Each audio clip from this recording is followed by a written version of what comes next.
आदरणीय राष्ट्रपति जी, प्रदेश की माननीय राज्यपाल आदरणीय Shrimati Anandiben Patel ji, chairman board of governors IIIT Lucknow Shri Bishad Padmanabh Mafatlal ji, director doctor Arun Mohan Sherry ji, faculty members और मेरे युवा साथियों, आदरणीय राष्ट्रपति जी का IIIT के इस द्वितीय दीक्षांत समारोह के अवसर पर उत्तर प्रदेश की राजधानी लखनऊ में आगमन पर मैं प्रदेशवासियों की ओर से हृदय से स्वागत करता हूं, अभिनंदन करता हूं।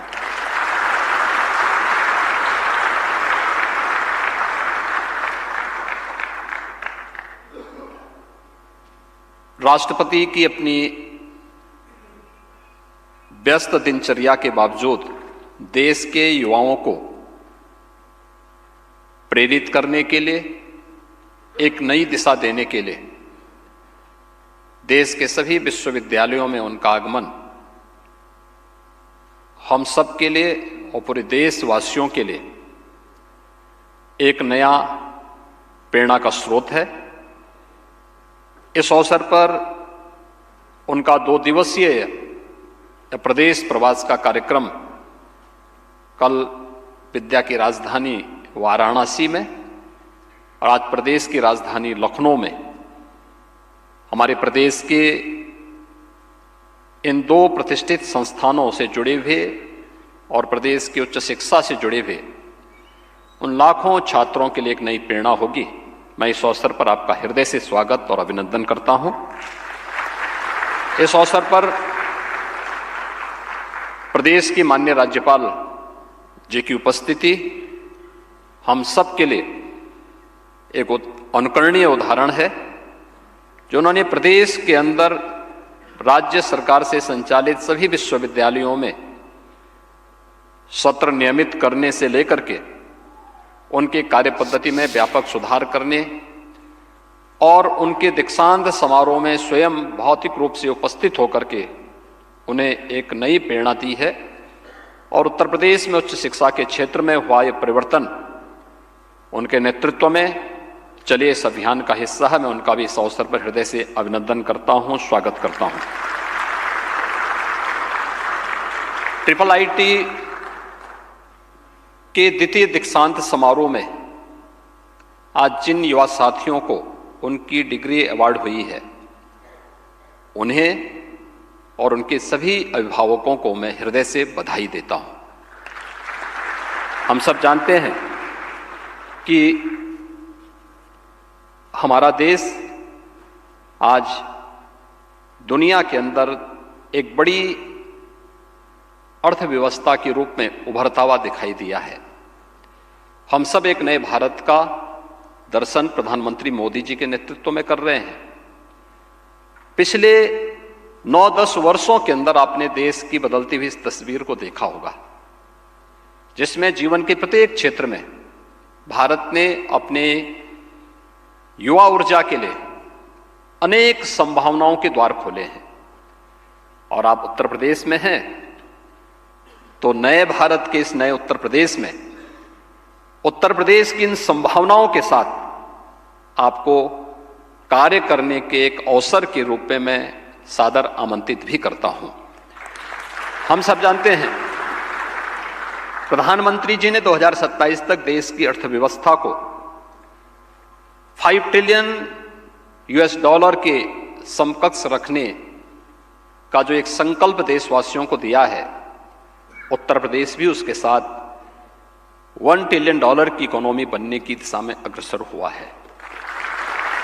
और मेरा यह मानना है, यहां पर जब बोर्ड ऑफ गवर्नर्स के चेयरमैन आपको दीक्षांत उपदेश दे रहे थे, वास्तव में दीक्षांत उपदेश एक केवल उपदेश नहीं है कि हमने सुना और फिर उसको विस्मृत कर दिया। यह उपदेश भारत की प्राचीन उस परंपरा का प्रतिनिधित्व करता है जो हम सबको याद रखना, जब तैत्तिरीय उपनिषद में प्राचीन गुरुकुलों में समावर्तन समारोह के कार्यक्रम होते थे तो इस बात का उल्लेख किया जाता था, सत्यम वद धर्मम चर, यानी मैं जीवन में सत्य का आचरण करूंगा। व्यक्तिगत जीवन में, सार्वजनिक जीवन में और जीवन के उस प्रत्येक क्षेत्र में। धर्म का मतलब केवल उपासना विधि से नहीं है। धर्म अपने कर्तव्य के प्रति, नैतिक मूल्यों के प्रति हमें जागरूक करने और अपने कर्तव्यों का निर्वहन करने की एक नई प्रेरणा प्रदान करे। वह एक शाश्वत व्यवस्था को भारतीय मनीषा ने धर्म माना है। उस मार्ग का अनुसरण करते हुए मैं जीवन संग्राम में अपने आप को योग्य बनाऊंगा। टेक्नोलॉजी आज इसका एक बहुत सशक्त माध्यम है। टेक्नोलॉजी के इस युग में आपने देखा होगा, आज ईज ऑफ डूइंग बिजनेस के लक्ष्य को भी और ईज ऑफ लिविंग के लक्ष्य को प्राप्त करने में बहुत आसानी हुई है। भ्रष्टाचार पर प्रहार हुआ है, लोगों के जीवन में परिवर्तन करने का एक माध्यम मिला है। ये टेक्नोलॉजी का उपयोग हमें किस रूप में करना है, यह आज की आवश्यकता के अनुरूप इस नए उत्तर प्रदेश में, चाहे वह हमारी सरकार के द्वारा फोकस बेहतर इंफ्रास्ट्रक्चर और कनेक्टिविटी के साथ साथ डिजिटल रिलेशन और वर्चुअल कनेक्टिविटी के विकास पर हम लोगों ने विशेष ध्यान दिया है। और इस संदर्भ में मुझे बताते हुए प्रसन्नता है कि डिजिटल इंफ्रास्ट्रक्चर के विकास में ट्रिपल आईटी के लिए एक साझेदार के रूप में उत्तर प्रदेश के अंदर कार्य करने का एक बेहतरीन अवसर है।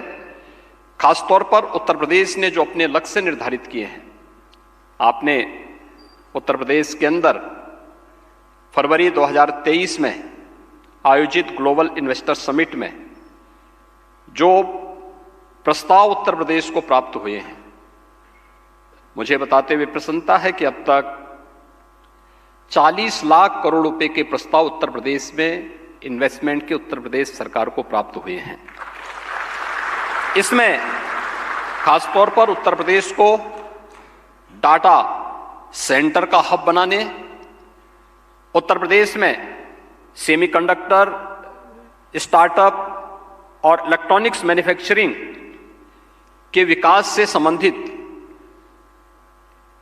तमाम ऐसे प्रस्ताव हमें प्राप्त हुए हैं जिनके लिए हम इस दिशा में अपने कैरियर को भी चुन सकते हैं। और मुझे बताते हुए प्रसन्नता है कि उत्तर भारत का पहला data centre Noida, greater Noida में प्रारंभ हो चुका है। इसके साथ ही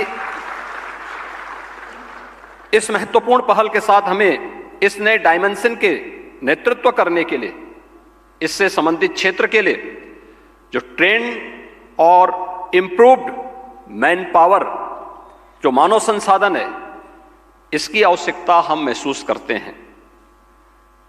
इसी तरह प्रदेश सरकार के द्वारा अलग अलग सेक्टर में जो कार्य किए जा रहे हैं, और खासतौर पर जो मैंने पहले भी आपसे कहा कि टेक्नोलॉजी और डिजिटाइजेशन ने ईज ऑफ लिविंग के लक्ष्य को प्राप्त करने में बड़ी मदद की है। हेल्थ सेक्टर में अक्सर एक बात आप सुनते होंगे कि ग्रामीण क्षेत्र में, आप में से बहुत सारे लोग ग्रामीण पृष्ठभूमि से जुड़े हुए हैं, और एक शिकायत हमेशा आती है कि ग्रामीण क्षेत्र में, सुदूर क्षेत्रों में डॉक्टर जाते नहीं या उपस्थित नहीं रह पाते। हम वहां पे टेक्नोलॉजी का उपयोग करके उन लोगों के जीवन में परिवर्तन लाने में मदद कर सकते हैं। स्वास्थ्य के क्षेत्र में, डिजिटल हॉस्पिटल की दिशा में भी, और सबको सुरक्षा प्रदान करने में भी आर्टिफिशियल इंटेलिजेंस का उपयोग करके हम लोग इस दिशा में बेहतर दिशा में कदम बढ़ा सकते हैं। उत्तर प्रदेश सरकार ने जब इसमें कदम बढ़ाए हैं तो उसमें हमें व्यापक सफलता भी प्राप्त हुई है। डिजिटल प्रौद्योगिकी पर केंद्रित Indian institute of information technology Lucknow जैसे संस्थानों के छात्र इस दिशा में अपना महत्वपूर्ण योगदान दे सकते हैं, और मुझे पूरा विश्वास है कि देश और प्रदेश के विकास में आप अपनी प्रतिभा, अपनी ऊर्जा, अपने ज्ञान, अपने कौशल का उपयोग करते हुए इस संस्थान के गौरव को बढ़ाएंगे। मैं एक बार फिर से इस दीक्षांत समारोह में उपाधि प्राप्त करने वाले सभी छात्र छात्राओं को हृदय से बधाई देता हूं। आदरणीय राष्ट्रपति जी का हृदय से अभिनंदन और स्वागत करता हूं। धन्यवाद। जय हिंद।